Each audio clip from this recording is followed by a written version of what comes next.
Welcome back! In the previous video I've shown you how I integrated a Calypso Windmeter into my OpenPlotter setup. In the second part I'll show you how you can connect via Bluetooth to it and propagate the data to your Signal K server. Enjoy watching! To pair the Calypso Windmeter to my OpenPlotter setup, I'm using a Python library provided by Maritime Labs. It's called Calypso Windmeter and it's available on GitHub. In order to install it on OpenPlotter, you can use Python's package manager pip. If you want to install the latest build, use the second command from the documentation, otherwise use the first command. After the installation, you can use the command line interface client to test the function of the library. I'll show it to you in a few seconds. This page gives you a rough overview of the different capabilities of the command line interface. Now let's get our hands dirty. As first thing, I want to make sure that the Calypso Windmeter is not connected to my OpenPlotter yet, so I get the process ID and then I kill that process. I'm double checking if the process is really killed, and then I'm calling the previously installed Python library command line interface to connect to the Windmeter. It takes a few seconds, but then you can see that it is connected and it's getting the information which will be printed in JSON format, as you can see it here. You can also subscribe to the Windmeter, that you receive a continuous stream of data from that meter, and this is what I've done in a script which I'll explain to you now.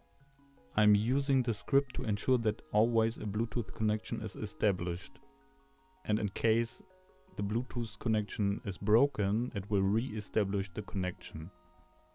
First I'm getting the interface name of the Bluetooth adapter, then I'm storing the MAC address of the Calypso Windmeter. This is the data stream to the Signal K server. And then I'm storing the process ID in a file to ensure that the script is only executed once. As next step, I'm exporting the two variables to ensure that the library is accessible. Here I'm getting the process ID of a process called Calypso, and then I'm checking.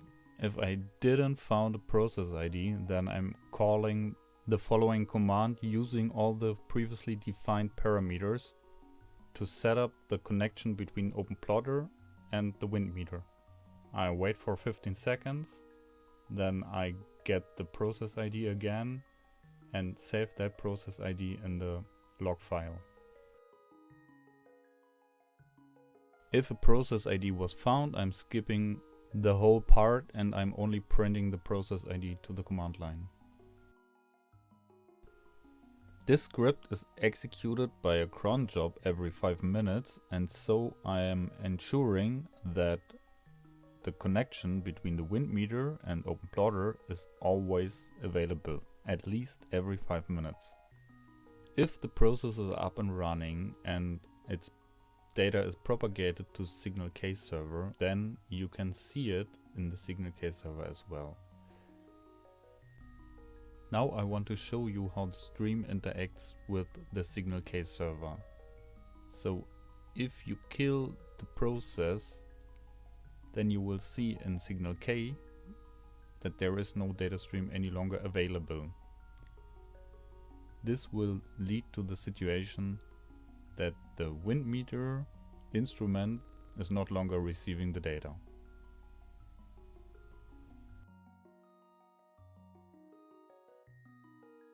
Now I'm using the command line tools to check if I still can connect to the Windmeter. This is the case. And then I'm using my script to subscribe to the Windmeter and stream the data from the Windmeter to the Signal K server. As you can see, setting up the connection takes some time. This is because I have that wait for 15 seconds to ensure the process is up and running and to be able to store the process ID in the log file. Everything looks good until here. Now I can check the instrument itself and you can see the data is updated. And in Signal K you also see that we are receiving a data stream, which is what we expected.